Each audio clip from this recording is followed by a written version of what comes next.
Vamos lá, então primeira questão do capítulo de neoplasias epiteliais benignas. Vamos lá, TED 2020. Assinale a alternativa em que se observa a lesão associada ao sinal de Leser-Trelat. Bom, antes de ver as imagens dessa questão, vamos relembrar um pouquinho o que é esse sinal de Leser-Trelat. O sinal de Leser-Trelat, ele é um raro marcador de malignidade interna, um marcador cutâneo de malignidade interna. E ele é considerado uma síndrome cutânea paraneoplásica. Quando a gente fala em paraneoplasia, existem alguns critérios, que são os critérios de Kurt, tá? Na verdade, são os postulados de Kurt, que é uma definição de 1976, então é uma coisa bem velha, mas ainda é utilizada, tá? E esses postulados, eles estabelecem o que deve ser cumprido, né? O que deve estar presente e as relações entre a neoplasia e a manifestação cutânea para que realmente essa condição possa ser considerada paraneoplásica, tá bom? São 6 critérios e aqui estão eles. O primeiro critério é início concomitante da doença cutânea e da malignidade interna. O segundo é o curso paralelo entre a doença cutânea e a malignidade interna.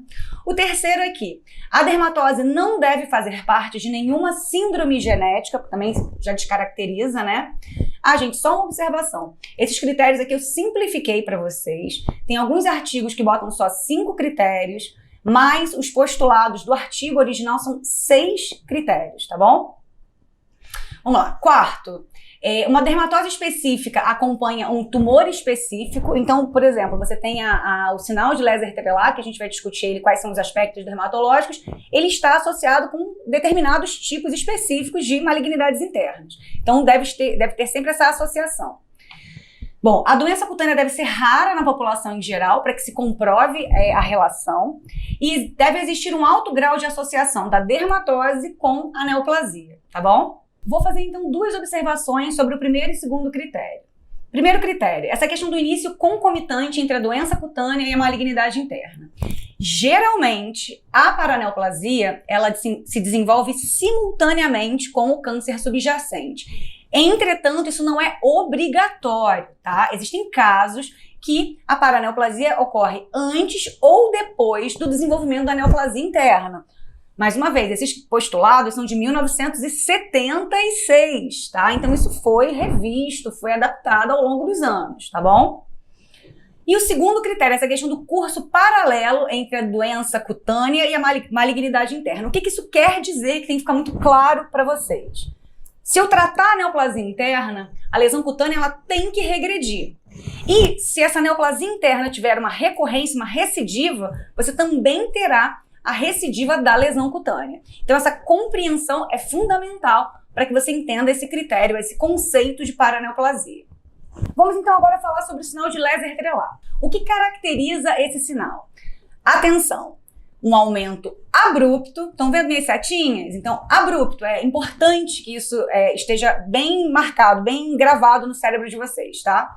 Do número e ou tamanho de ceratoses seborreicas num paciente, tá? Os locais mais acometidos são o dorso, que é mais acometido que as extremidades, que é mais acometida que a face, que é mais acometida que o abdômen.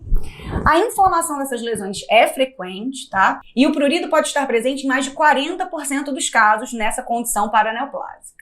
Então aqui está um exemplo para vocês bem caracterizado de um sinal de Leser-Trelat. O que a gente tem? Então a gente tem um homem de 65 anos que há 4 meses apresentava dor no flanco esquerdo e noctúria, tá?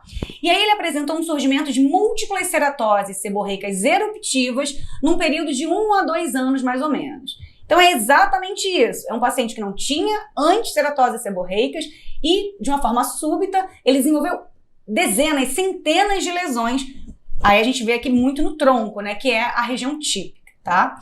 Foi investigado e aí na tomografia computadorizada acharam uma massa no polo renal inferior, foi feita uma nefrectomia total e ele tinha lá um carcinoma de células renais. Então, exatamente isso. A gente tem aqui um quadro caracterizado de sinal de Leser-Trelat, que é uma paraneoplasia. E aí marquei para vocês só verem aqui a quantidade de ceratoses seborreicas. Bom, o sinal de Leser-Trelat, como a gente conversou na questão dos postulados, ele pode ocorrer antes, durante ou após a detecção da malignidade interna. A gente tem que ter em mente que, mas ele pode acontecer antes? Pode, porque muitas vezes a malignidade interna ainda não é clinicamente manifesta. Você pode ter célula neoplásica circulante, mas você ainda não tem uma manifestação clínica que permita a identificação dessa neoplasia interna primária, tá bom? Uma outra observação é que a acantose nigricante maligna pode surgir ao mesmo tempo que o sinal de Leser-Trelat em alguns casos, tá? 20% dos casos podem ter esse quadro concomitante. Com relação à patogênese, ela é incerta, tá? Alguns autores relacionam com a secreção de fatores de crescimento pela neoplasia, que vão levar ao estímulo epidérmico e daí ao desenvolvimento de hiperplasia epitelial e o surgimento de ceratoses seborreicas. Mas isso é uma hipótese, tá? Ainda não foi comprovado. Até porque esse sinal não é amplamente aceito pelos autores. A gente já vai falar disso. Agora, a parte mais importante, que é o que cai mais em prova, tá? Neoplasias mais associadas ao sinal de Leser-Trelat. Então, adenocarcinoma do trato gastrointestinal, principalmente cólon e estômago, cólon é mais comum, tá? E doenças linfoproliferativas, linfomas e leucemias. Esses dois aqui são os principais, tá? Mas existem relatos de outras neoplasias associadas, como neoplasias de células transicionais da bexiga, tumores renais, como a gente viu aquele caso clínico anteriormente, próstata, pulmão, ovário, rim, melanoma. E chamando a atenção aqui, ó, melanoma, tá? Descritos 1 ou 2 casos de melanoma associado ao sinal de Leser-Trelat. Sem dúvida nenhuma, a neoplasia mais associada são os adenocarcinomas de trato gastrointestinal, tá bom? Então esse aí é o campeão, troféu para ele.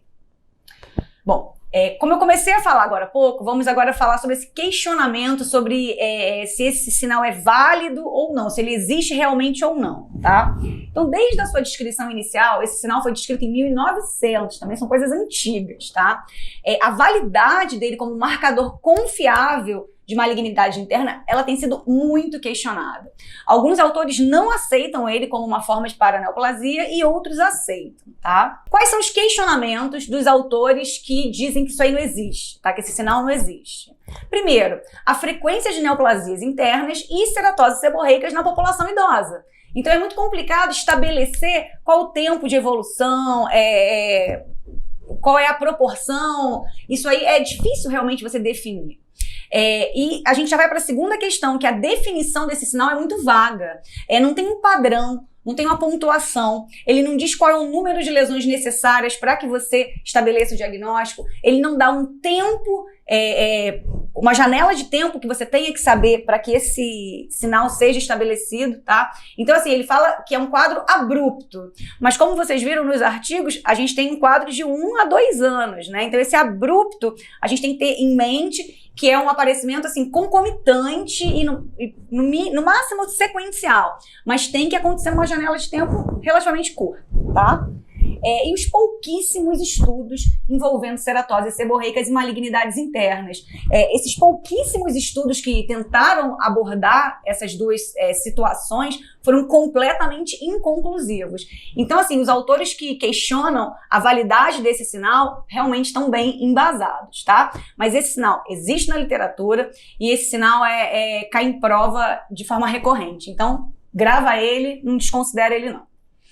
Vamos voltar para a questão? Então, vamos lá. Assinale a alternativa em que se observa a lesão associada ao sinal de Leser-Trelat. E aí ficou bem fácil, né? A gente viu que são ceratoses seborreicas, então é a imagem da letra C. A gente está vendo aí uma paciente com múltiplas ceratoses seborreicas. E aí uma questão bem fácil, eu trouxe essa questão só para a gente discutir esse conceito de paraneoplasia, tá bom?